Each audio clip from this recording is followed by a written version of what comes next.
ഇതാണ് നമ്മുടെ വാസ്മാമൻ്റെ 56 വർഷം കൊണ്ടുള്ള കടയാണ്. 56 വർഷം കൊണ്ട് ഈ ഒരു പ്രസ്ഥാനത്ത് ജോലി ചെയ്തുകൊണ്ടിരിക്കുന്ന ഒരാൾ. സ്വന്തം കടയാണ് കേട്ടോ, സ്വന്തം കടയാണ്, വർഷങ്ങളായിട്ടുള്ള ഒരു കട കൂടിയാണ് കേട്ടോ. അപ്പം നമുക്ക് ഇതിനകത്ത് കൂടുതൽ പറയാനുള്ളത് എനിക്കൊന്നും പറയാനില്ല. കൂടുതൽ പറയേണ്ട ആൾ ദാണ്ടിരിപ്പുണ്ട്. ഇതാണ് നമ്മുടെ വാസ്മാമൻ കൊടകോട്ടൂര്. ഇതേ ഞാനൊരു തയ്യൽക്കാരനാകണമെന്ന് ഒരിക്കലും ആഗ്രഹിച്ചിരുന്ന ഒരാളല്ല. പക്ഷേ കുട്ടിക്കാലത്തെ കലാപരമായ ചില വാസനകളുണ്ടായിരുന്നു. അപ്പോൾ അതെനിക്ക് തന്നെ അറിയാമായിരുന്നു. പക്ഷേ ഇതൊരു തയ്യൽക്കാരനാകും എന്നുള്ളതിനെക്കുറിച്ച് പഠിച്ചുകൊണ്ടിരിക്കുന്ന കാലത്ത് ഒന്നും യാതൊരു ചിന്തയില്ല. കാരണം മഹാനടനായിരുന്ന മുരളി, ഞങ്ങൾ രണ്ടുപേരും ഒരു ബെഞ്ചിൽ 5ാം ക്ലാസ്സിൽ ഒരുമിച്ചിരുന്ന് പഠിച്ചവരാണ്. അത് കഴിഞ്ഞ് SKV എന്ന് പറയുന്ന കൊട്ടാരക്കര SKV എന്ന് പറയുന്ന സ്കൂളിൽ പോവുകയും അവിടം വരെ 10ാം ക്ലാസ് വരെ ഞങ്ങൾ ഒന്നിച്ച് പഠിക്കുകയും ഒക്കെ ചെയ്ത് അവിടെ വെച്ച് ഇങ്ങനെ പല മേഖലയായിട്ട് അങ്ങ് തിരിയുകയാണ്. തിരിഞ്ഞിട്ട് പിന്നെ എന്ത് വേണമെന്നറിയാൻ വയ്യാതെ നടന്നിരിക്കുന്ന ഒരു സാഹചര്യത്തിൽ നമ്മുടെ വീട്ടുകാർക്കൊന്നും എന്തിനു വിടണമെന്നോ ഒന്നും അറിയാൻ വയ്യാത്ത, ആരും ഉപദേശിക്കാനും ഇല്ലാത്തൊരു കാലഘട്ടത്തിൽ എൻ്റെ അമ്മയ്ക്ക് അങ്ങനെ തോന്നി, ഒരു തയ്യൽക്കാരനാക്കി എടുക്കണമെന്ന് ഒരാളുടെ അടുത്ത് കൊണ്ടുവന്നാക്കുക. അയാൾക്കുള്ളാവുന്നവർക്ക് തോന്നിയതാണ് ഇതിൻ്റെ ഒരു വഴിത്തിരിവ്. അന്ന് എന്തിനു വേണമെങ്കിൽ പോകാവുന്നൊരു കാലഘട്ടമാണ്. 69 എന്ന് പറയുമ്പോൾ അതെ ഒരു കാലഘട്ടമാണത്. എന്ത് വേണേലും പോവാം. പക്ഷെ എന്തിനു പോകണമെന്നറിയില്ല.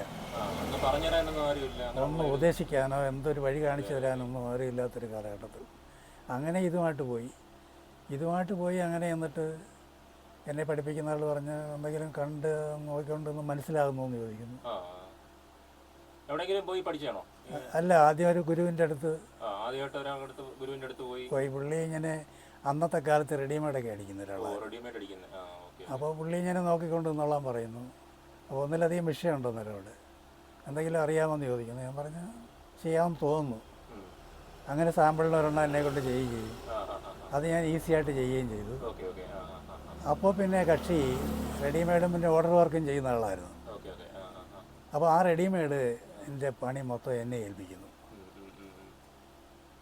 അത് പിന്നെ ആ റെഡിമെയ്ഡ് ഞാൻ തന്നെ അങ്ങ് അടിച്ച് പിന്നെ തയ്യലിൽ മെഷീനുമായിട്ട് ഞാനങ്ങ് മെഷീനിൽ ബാലൻസ് ആവുന്നത് അങ്ങനെയാണ്. അത് കഴിഞ്ഞപ്പോൾ പുള്ളിക്ക് മനസ്സിലായി ഓർഡർ വർക്ക് എടുത്തിട്ട് കൊടുത്താലും കക്ഷി ചെയ്യും എന്ന് പുള്ളിക്ക് ഒരു തോന്നൽ വരികയും പിന്നെ ആ വന്ന ഓർഡർ കട്ട് ചെയ്ത് എന്നെ കൊണ്ട് തന്നെ ഇട്ട് തന്നിട്ട് പുള്ളി അങ്ങ് പോവാണ്. പിന്നെ ആ തയ്യൽക്കട നടത്തുന്നത് പിന്നെ ഞാനായി അവിടെ മുതൽ. അപ്പോൾ അവിടെ കട്ടിങ്ങിൻ്റെ കാര്യങ്ങളൊന്നും പറഞ്ഞു തരാൻ പറ്റില്ല. അപ്പോൾ അങ്ങനെ ഇരുന്നിട്ട് പിന്നെ പുള്ളിക്ക് കട നിർത്തണമെന്നൊരാഗ്രഹം വന്നു. നിർത്തപ്പോൾ പുള്ളിയുടെ കയ്യിൽ ഇരുന്ന ആ സാധനങ്ങൾ മെഷീനടക്കം എനിക്ക് തരികയാണ്, വിലയ്ക്ക് തരിക. ഉണ്ട്. ഞാൻ തയ്യൽ പഠിക്കുന്നതിന് മുന്നേ പുള്ളി അങ്ങ് നിർത്തുകയാണ്. അപ്പോഴും എനിക്ക് കട്ടിങ് പറഞ്ഞു തന്നില്ല. പിന്നെ ഞാൻ ചെയ്യുന്നതെന്ന് പറഞ്ഞാൽ യാന്ത്രികമായിട്ട് ചെയ്യുകയാണ്. എൻ്റെ മനോധർമ്മം അനുസരിച്ച് വരുന്നവർക്ക് ചെയ്ത് കൊടുക്കേണ്ട ഒരവസ്ഥ വരികയും പക്ഷേ അതപ്പുറമുണ്ട്. കട്ടിങ് പഠിച്ചെങ്കിലേ പറ്റൂ എന്നൊരു തോന്നൽ വരിക. അന്ന് വരുന്നവരുടെ അളവോട് എടുക്കത്തില്ല. വരുന്ന ആളിനെ നോക്കിയതിന് ശേഷം അളവ് കുറിച്ചിട്ട് തയ്ച്ചു കൊടുക്കുന്നൊരു കാലഘട്ടമാണ്. അപ്പോൾ ഇങ്ങനെ ഇരിക്കുന്ന ആളുണ്ട്. അങ്ങനെ ഇരുന്നിട്ട് ഈ പഠിപ്പിച്ച ആൾ പിന്നെ അതെല്ലാം കളഞ്ഞിട്ട് നാട് വിടുകയാണ്. അപ്പോൾ എന്നെ വെച്ചും കൊണ്ട് പിന്നെ വേറൊരാൾ, ഞാൻ തയ്യൽക്കാരനാണെന്നും വെച്ച് ഒരു ജൗളിക്കട തുടങ്ങി. നാട്ടിൽ തന്നെയാണ്, ഇവിടോട്ട് ചന്തമുക്കില്ല. അപ്പോൾ പിന്നെ ഈ തയ്യലറിയാൻ വയ്യാത്ത എന്നെ കൊണ്ടൊരു ജൗളിക്കട തുടങ്ങുകയെന്ന് പറഞ്ഞാലും തയ്യൽക്കാരനായിട്ട് ഇരുത്തുക എന്ന് പറഞ്ഞാൽ അവിടെ വരുന്നതാണ്.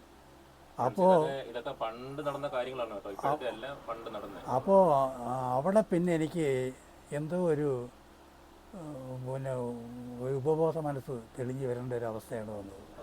ഇത് കളഞ്ഞിട്ട് പോകാനും പറ്റത്തില്ല. ഇതും കൊണ്ട് മുന്നോട്ട് പോകണമെങ്കിൽ ഇത് പഠിച്ചേ പറ്റൂ. അത് എനിക്ക് അങ്ങനെ അറിയാനും വയ്യ. പിന്നെ തയ്ച്ചു കൊടുക്കുമെന്ന് പറഞ്ഞാൽ അന്ന് കലാബോധം ഉള്ളതുകൊണ്ട് തയ്ച്ചു കൊടുക്കുന്നതൊക്കെ എല്ലാവർക്കും ഇഷ്ടപ്പെടുന്നുണ്ട്, മനക്കട. അങ്ങനെ വന്നിട്ട് പിന്നെ എന്നെ വെച്ചിട്ട് അന്ന് ടെർലിനൊക്കെ ഭയങ്കരമായ വിലയൊക്കെ ഉള്ളൊരു കാലഘട്ടത്തിൽ ആ കക്ഷി എന്നെ കൊണ്ടുപോയി കൊല്ലത്തുനിന്ന് പോയി തുണിയെടുക്കുന്ന കൂട്ടത്തിൽ ടെറിങ് കോട്ടനൊക്കെ എടുക്കുന്നൊരു കാലഘട്ടം. ഇതൊക്കെ ഞാൻ അന്ന് എൻ്റെ അടുത്ത് ആൾക്കാർ തരുമ്പോൾ ഭയങ്കര ഭയത്തോടുകൂടി ഞാനിത് തച്ചു കൊടുക്കുക. അന്ന് നല്ല വിലയുള്ള തുണികളാണ്, അതാർക്കും മേടിക്കാൻ പറ്റുന്നൊരു തുണിയല്ല. അപ്പോൾ പിന്നെ അവിടെ ഇരിക്കുമ്പോൾ ആ വിദ്യാർത്ഥിൻ്റെ അടുത്തിരിക്കുമ്പോൾ രാത്രിയിലും ഉറക്കവും ഊണും ഇല്ലാതെ സീസണൊക്കെ വന്നു കഴിഞ്ഞാൽ രാത്രിയിലൊക്കെ ഇരുന്ന് ഇഷ്ടം തയ്ക്കേണ്ട ഒരവസ്ഥ വന്നു. എനിക്ക് വർക്ക് അറിയില്ല. തച്ചു കൊടുക്കുന്നതൊക്കെ എൻ്റെ കലാബോധം അനുസരിച്ച് ഓരോന്ന് തച്ചു കൊടുക്കും. ഒന്ന് റെഡിമെയ്ഡ് ഇല്ലാത്തൊരു കാലഘട്ടമല്ലേ. അങ്ങനെ വന്നപ്പോൾ ഇത് പഠിക്കണമെന്നൊരു തോന്നലായി.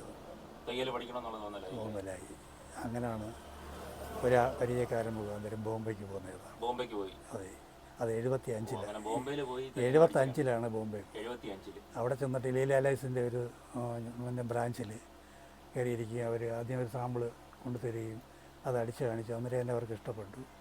അവിടെ അവിടെ 3.5-4 വർഷത്തോളം വർക്ക് ചെയ്തിട്ടാണ് ഇങ്ങോട്ട് വന്നത്. ഈ കട അന്ന് അവിടെ ഇരിക്കുമ്പോഴേ, നേരത്തെ തന്നെ മറ്റേ കടയിൽ ഇരിക്കുമ്പോഴേ ഈ കട ഇവിടെ പണിഞ്ഞായിരുന്നു. ഈ കട അന്നേ കിടക്കുന്നതാണ്.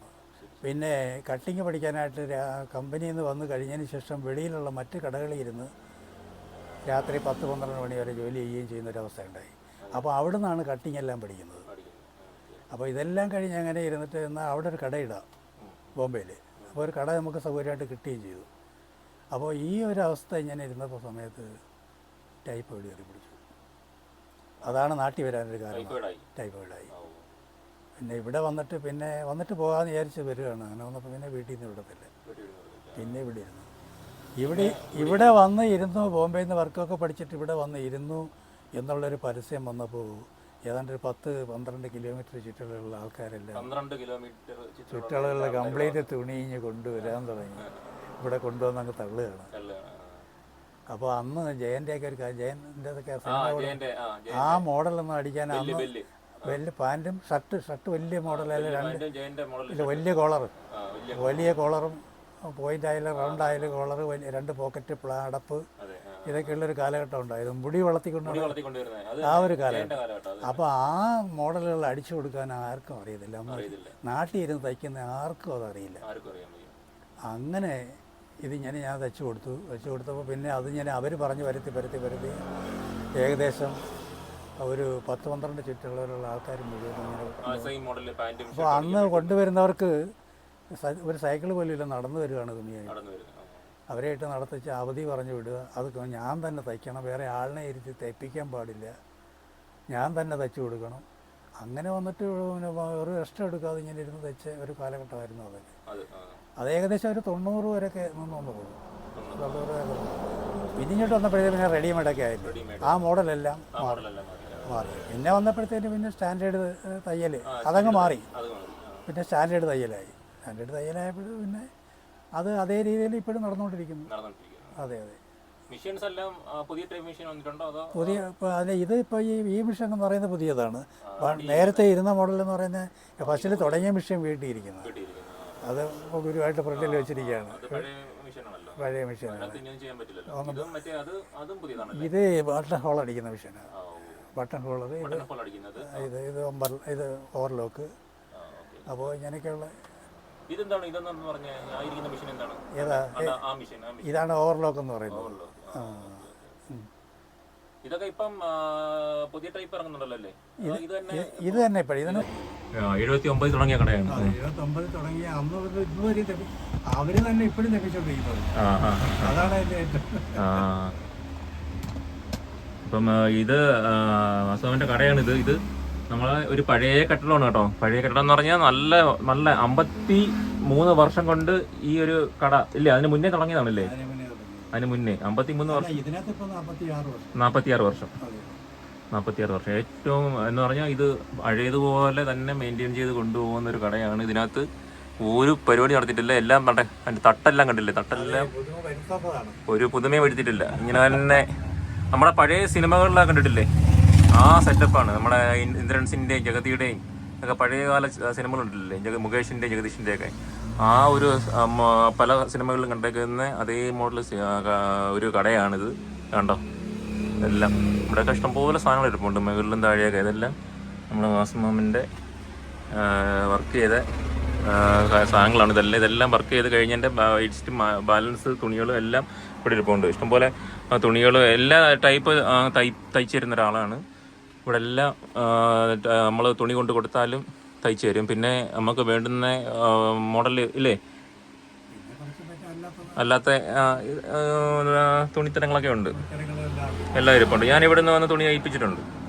അപ്പം ഈ കാര്യങ്ങളൊക്കെയാണ് നമ്മൾ ഈ കടയെക്കുറിച്ച്. ആ അതെ അതെ, കൊച്ചു സാധനങ്ങൾ ഒക്കെ വന്ന് മേടിച്ചുകൊണ്ട് പോകാൻ പറ്റുന്ന ഒരു കടയും കൂടിയാണ്. ഇതാണ് കണ്ടേ. അപ്പം കണ്ട ഇത് കണ്ടില്ലേ, നമ്മുടെ ഇദ്ദേഹത്തെ അറിയത്തില്ലേ, സത്യനാണ് കണ്ടത്. സത്യൻ്റെ ഫോട്ടോ, സത്യനുണ്ട്, ഷാറുഖ് ഖാൻ ഉണ്ട്, എല്ലാവരുടെയും ഫോട്ടോ ഉണ്ട്.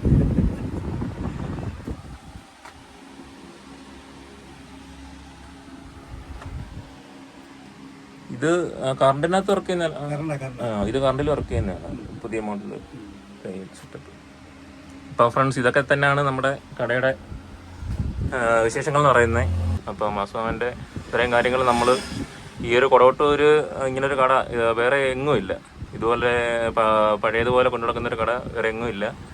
അപ്പോൾ നമ്മൾ നാട്ടിൽ ജീവിച്ച സ്ഥിതിക്ക് നമുക്കിങ്ങനൊരു കട നമുക്ക് ഷൂട്ട് ചെയ്യാതിരിക്കാനും പറ്റില്ലല്ലോ. അപ്പം വന്ന് ഇത്രയും വർഷം പഴക്കമുള്ളൊരു കടയും അതിനകത്ത് ഇത്രയും വർഷം കൊണ്ട് ജോലി ചെയ്യുന്ന ഒരാളും അദ്ദേഹത്തിൻ്റെ കട തന്നെയാണിതും. അത് ഇത്രയും വർഷം കൊണ്ട് മെയിൻറ്റെയിൻ ചെയ്ത് ഇങ്ങനെ എല്ലാവരെയും കൊണ്ട് നടന്നു പോകുന്നൊരു പ്രസ്ഥാനം കൂടിയാണ്.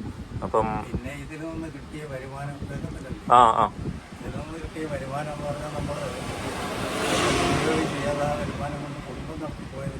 കുടുംബം നടത്തി പോയ ഒരു ഇതിൽ നിന്നുള്ള വരുമാനം കൊണ്ട് കുടുംബം നടത്തിപ്പോയ ഒരു ഇതാണ് കേട്ടോ, പ്രസ്ഥാനമാണ്.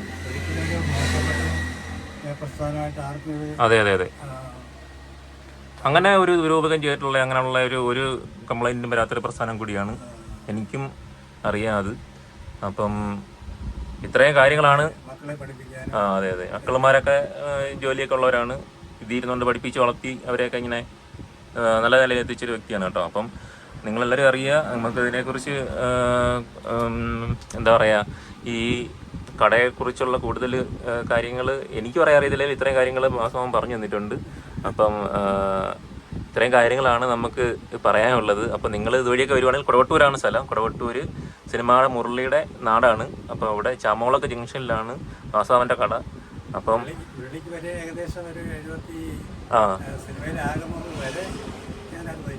സിനിമയുടെ മുരളിക്ക് വരെ പിന്നെ തുണി തയ്പ്പിച്ചു കൊടുത്ത ഒരാളാണ് ഈ ഇരിക്കുന്നത് കേട്ടോ. അപ്പം നിർഭാഗ്യം വെച്ചാൽ നമ്മുടെ മുരളി ചേട്ടൻ നമ്മുടെ അടുത്തുനിന്ന് പോയി. അപ്പോൾ അതെല്ലാവരും ഓർമ്മയായി. അപ്പം എല്ലാവരും എന്താ പറയുക, കൊടവട്ടൂർ വരികയാണെങ്കിൽ ഈ ഒരു കടയിൽ വന്ന് ജസ്റ്റ് ഒന്ന് വിസിറ്റ് ചെയ്തിട്ട് പോവുക. പിന്നെ തുണി അടുത്തുള്ള സ്ഥലങ്ങളിലുള്ളവർ തുണി തയ്ക്കണമെന്നുണ്ടെങ്കിൽ തുണി തയ്ച്ചു തരുന്നതായിരിക്കും. വന്ന് ജസ്റ്റ് ഒന്ന് വരിക. അപ്പോൾ ഇതൊക്കെയാണ് നമ്മുടെ ഈ ഒരു കടയെക്കുറിച്ചുള്ള കാര്യങ്ങൾ പറയാനുള്ളത്. അപ്പോൾ വീഡിയോ ഇഷ്ടപ്പെടുകയാണെങ്കിൽ എല്ലാവരും ഒന്ന് ഷെയർ ചെയ്ത് ലൈക്ക് അടിച്ച് എല്ലാവരിലും എത്തിക്കുക. അപ്പം അടുത്തൊരു വീഡിയോയിൽ കാണുന്നവരെ ഗുഡ് ബൈ.